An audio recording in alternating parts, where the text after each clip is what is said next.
good day, and welcome to the Power Up. I'm your host, Tami Hill Thomas. So glad that you're joining us so that we can get equipped, educated, empowered, and elevated together. Let's get started by responding to a viewer question. The viewer shares perspective on having to navigate a difficult conversation ahead, professionally and personally.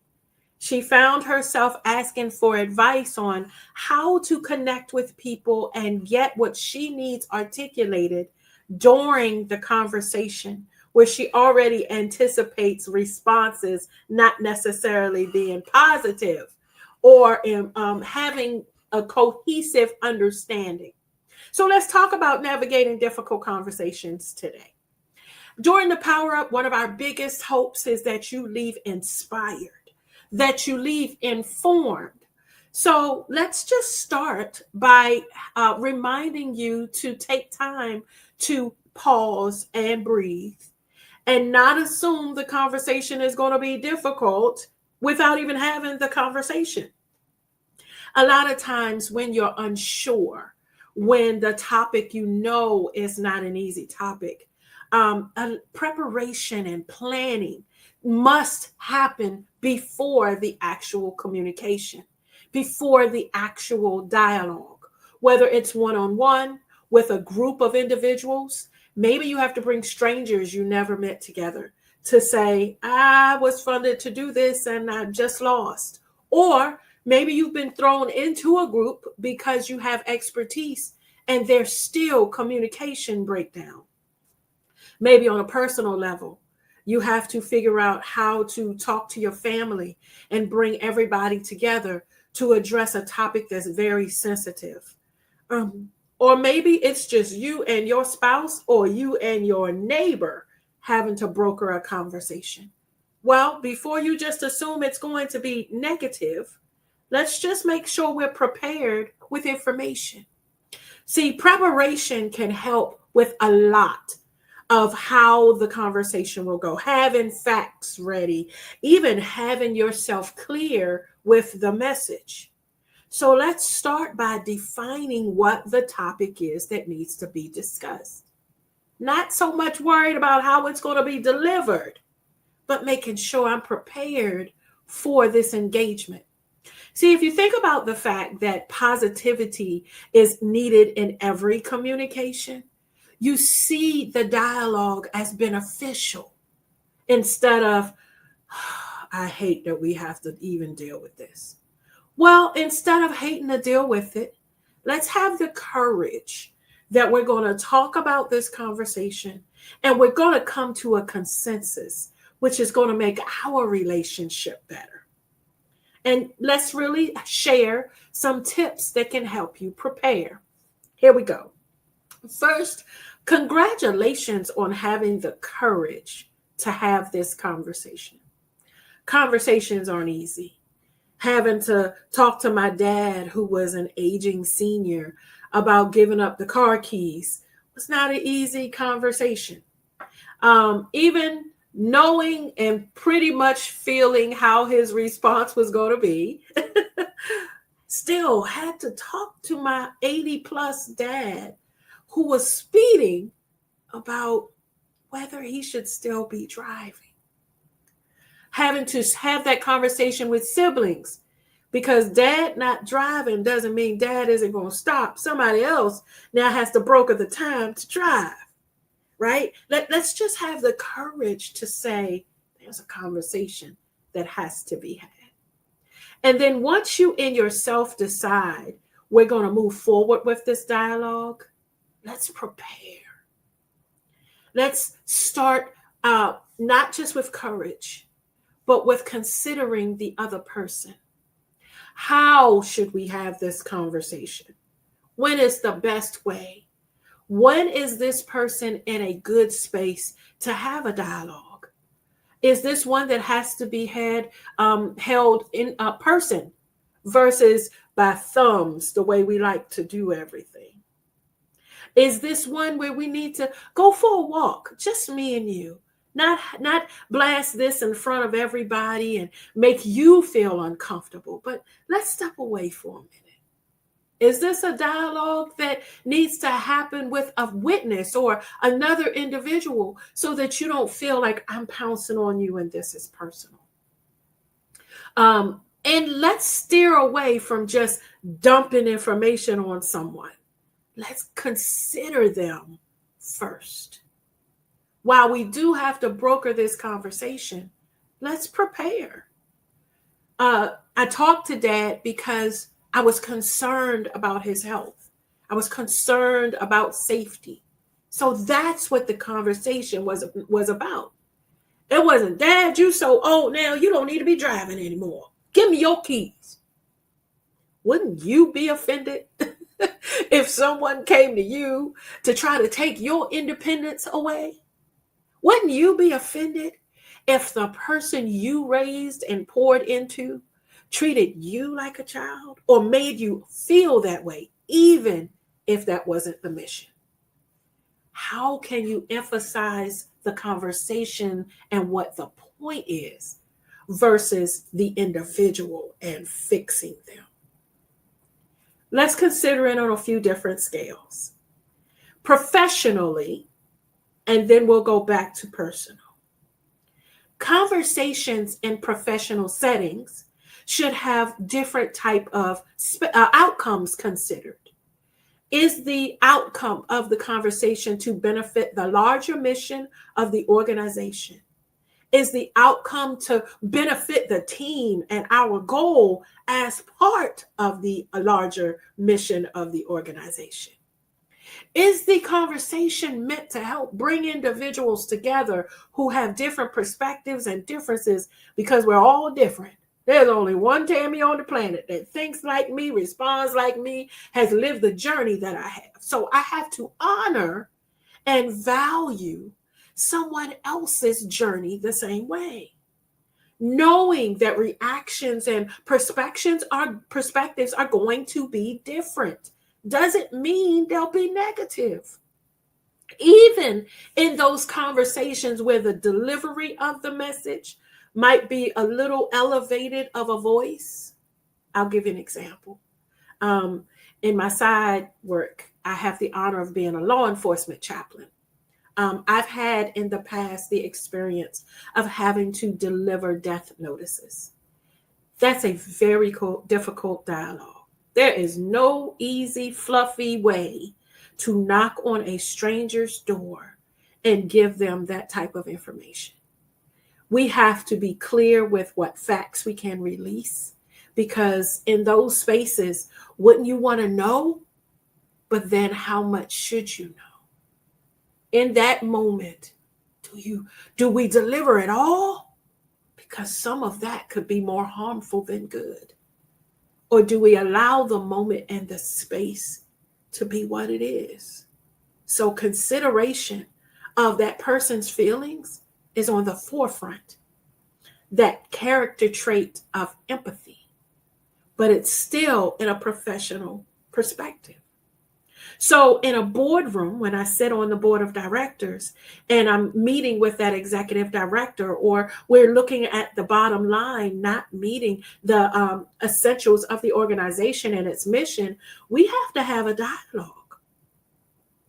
How does this mission stay afloat if this money is lost, if you can't get these grants, if your staffing is diminished?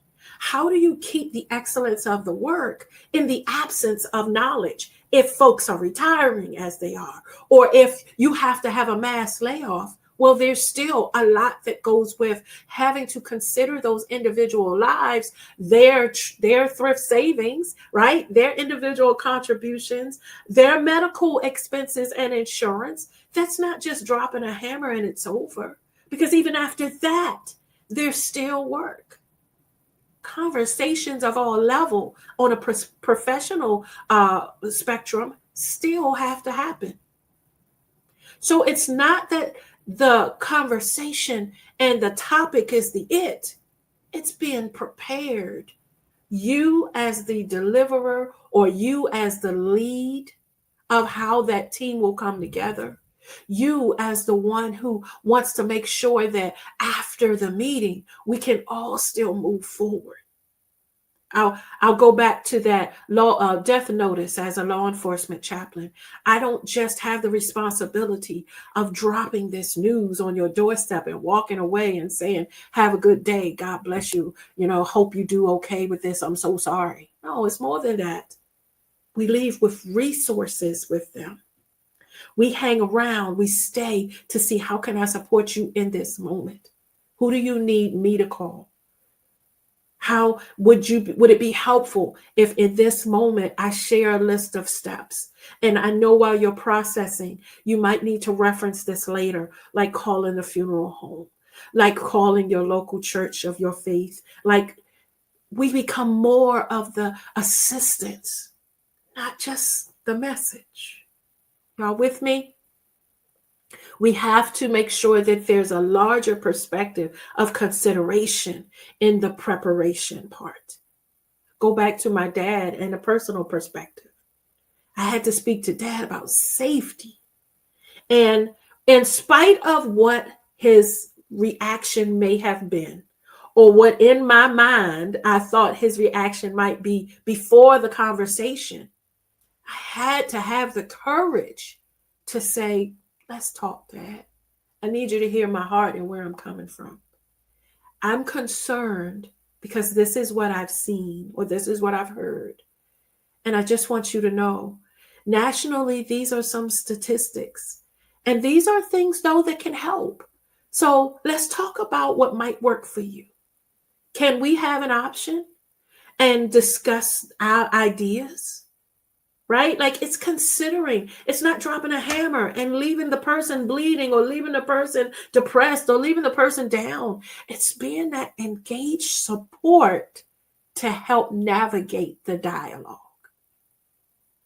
Now, that's just preparation. Making sure you identify the topic and the mission, and that it's flushed out with details or support, so that it's not just you coming to say what you have to say, but how it impacts the other individual, and being thoughtful in how the conversation happens. Okay. So then now let's talk about the conversation. Dialogue itself is listening more than speaking. Did you get that? Dialogue is listening to understand. Seek first to understand, then to be understood, is one of Franklin Covey's principles in the 7 Habits of Highly Effective People. Great read for professionals or individuals who are just trying to learn how to practice character building, especially on a professional level. But even as a coach, one of the things we remind ourselves is WAIT. Why am I talking? The acronyms, because you have to understand where the other person is to help have the outcome you want to achieve. I'll give you this example. President Kennedy stood before the nation, crowd of people outdoors, and delivered the message that we are going to the moon. We're going to be the first to do it in a 300-foot rocket, big as a football field. And it's never been done before. And we don't even have all the information and how we're going to do it, but we're going to do it. He was compelled in the mission. However, now before delivering that message, had to be quite a few conversations with scientists and with understanding that, right? This wasn't he woke up one morning, called everybody in the nation together and decided to try. There was preparation. And then, even being honest in his speech, he said, and we're the first to do it, but we still don't have all the information. So there's more dialogue that has to happen. I shared that example because he didn't know it all. He didn't have all the information. However, as the leader of the country, allowing individuals to say, well, this is a good and this is good, and bringing everybody together can often be a great way to broker the dialogue that's necessary. Again, not just the topic that needs to be discussed, but having everybody feel valued who's involved in the dialogue. Got it? You ever been in a meeting and while in this meeting, you sat around going, why am I even here? Or you played on your phone or read emails or just jotted notes on a paper just to be there, watched the time, couldn't wait till the meeting was over, felt like, what's the purpose? I'm not even valued here. Why am I in this meeting? Can you imagine that in a dialogue about a topic that's important or that's important to one person, but you don't have that feeling of value, perspective, my insight, my knowledge? I'm just here to be here. So for my viewer, when you broker the conversation, whatever the topic, professional or personal, you've prepared, you've considered the timing and how the atmosphere should be to have this dialogue, have this conversation come together. Then in the midst of it, allow space to really receive feedback, to really hear the other person. Now, I shared this in a lot of communication classes. Sometimes what you receive during a conversation doesn't get finished in that conversation. There are some that are just the springboard. It's just the first step. There are many, many meetings, many conversations to come connected to that. Oh, I love that you shared that. Yeah, let's write that person down. We don't have a data individual. We don't have a finance expert. We don't have a social worker. And we're talking about how to help teens or how to help families. We do need that expertise in this conversation. Sometimes that initial conversation rolls and elevates into something that shows the need for more. You don't know it all, but that person has insight and attachments to other people that can be helpful to your mission. So allow them to pour into this plant, this help pour onto, and so that your fertilizer that you already have as your base, now they're watering. So that what ends up being produced is the outcome, the performance measures, what it is that you really want to happen. See, if we look at conversations as necessary, as opportunities, instead of as burdens, as my time is more important than this. If we look at them as I get to connect with another human being and we seek to understand their perspective, can you imagine how that person will be so energized, so appreciative, feel so vibed with you that they're like, come on, every time she calls and needs to meet, I'm in that meeting. We're going to have some great things coming. Whatever you're working on, I want to be part of. Because you at least made me feel like you heard me. You were writing notes as I was speaking. Or had that follow-up email that said, you mentioned this. Could you share more? See, remember, I mentioned that there's preparation, there's the actual dialogue, but it's never over right after you finish that meeting. There's always more an opportunity for you to have space to grow, even that relationship. We're going to the moon, the president said. Okay. And we're going to be the first to do it. Okay.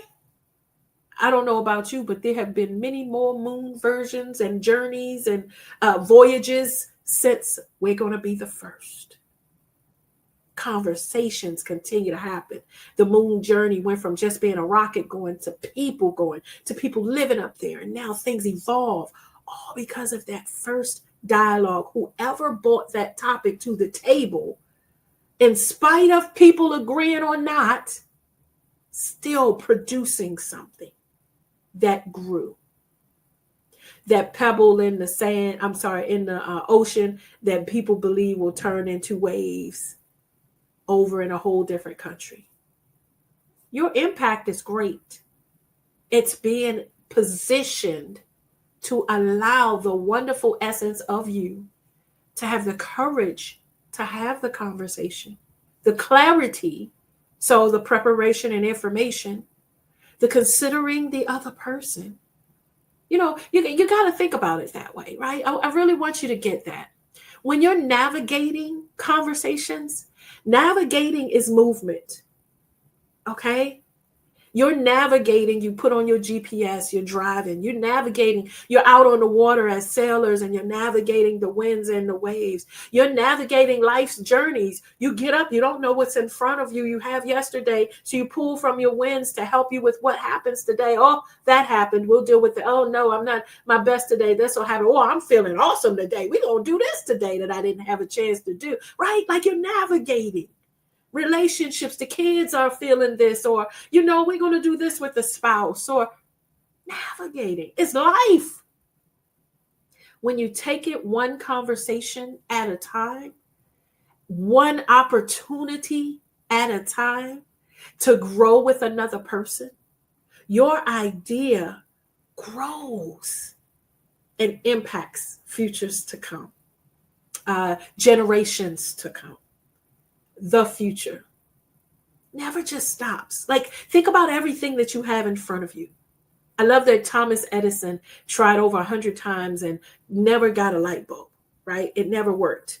And then one day. But you got to think, as much as he was a genius in doing it, he had a team. He had other people. He had conversations. He had individual, man, maybe if I try. And then once it produced, now you're having more conversations because now there's replica. And maybe I should put it here and put it there and put it there. And how it sustains through life and what we need more of. That's a mineral from the earth. And where can we get those? Everything grows. It stretches. It evolves. Just like we do as human beings. So have your conversation.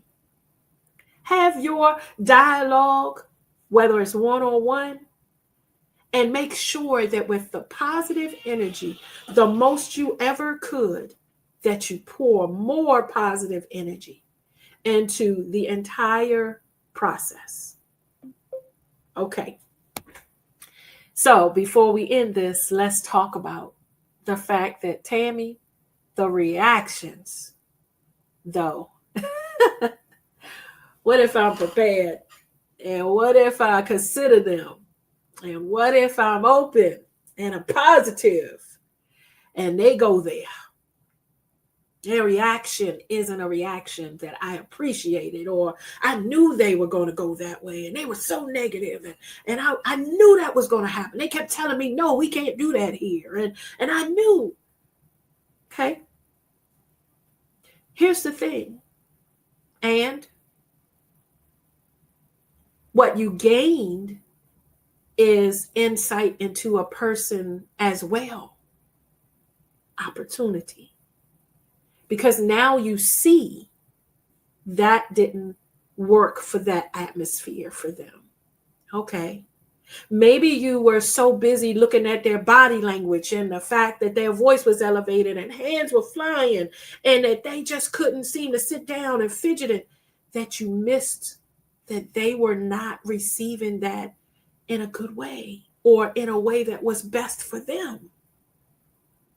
So do you run scared now? Or is the topic still important that you took time to prepare for? I'm going to challenge you to consider when someone reacts or responds, that is theirs to honor. But it's what you say that makes the difference. It's how you respond that makes the difference. Let me go back to being a chaplain. Death notices. In my mind, I always anticipate the worst. The worst for Tami, because the worst for somebody else might not be the reaction that I feel is the worst. But for me, the emotional tug and the response and just the hurt is hard. This isn't a joyful moment for me. It's hard.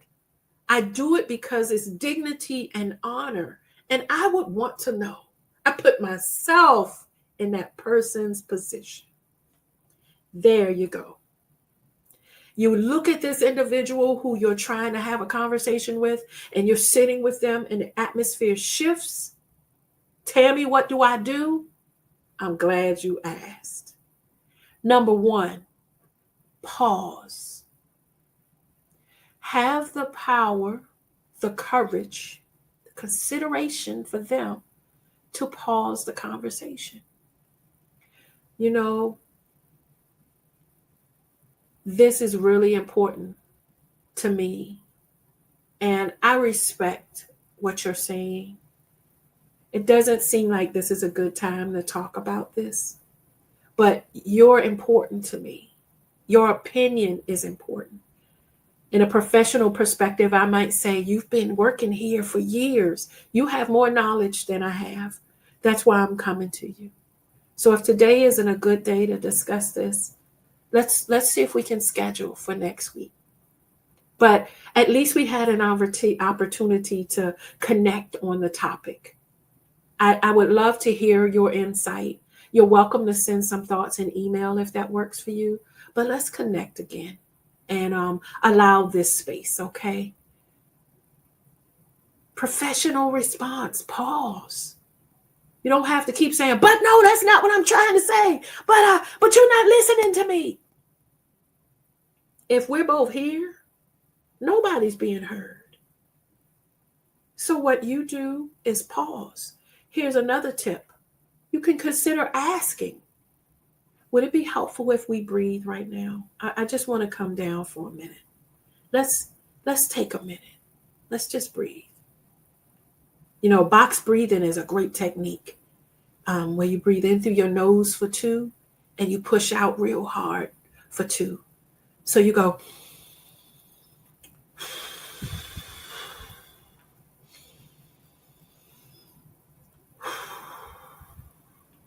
Okay. All we did was breathe. But I value you as a coworker, or I value you as my sister. I value you as my neighbor. And this is something that I would really love to revisit again. You have the power to pause and to ask, is this a good time? Would you like to continue this conversation? No, I'm sick of this. I hate when people... I totally respect that now is not a good time. So what I'll do is, we've talked about it. I at least shared my heart. I wanted you to know where I was coming from, and that I'm hopeful that we can work on this together. All right. But you have a good day. I'll wait to hear from you, or I'll reach out next week. Pause. Feel free to ask. Add some breathing techniques.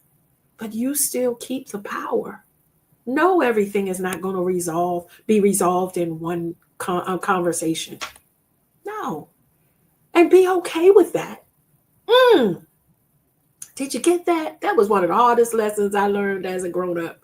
You got to be okay letting folk be who they are, because that individual will go back now and think about it and really consider. And once you drop seeds on folks, you don't know what could come from it. But you had the courage to at least have the conversation.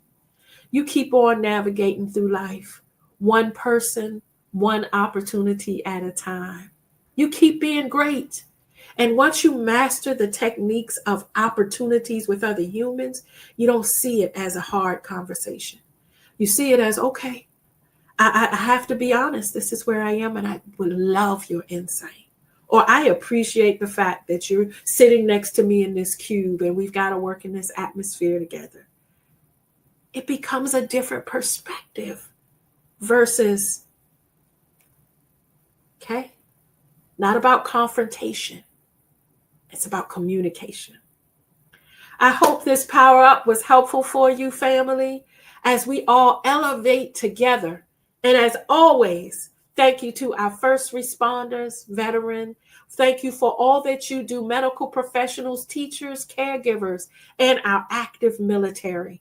We appreciate you at the Power Up, and we look forward to seeing you next time.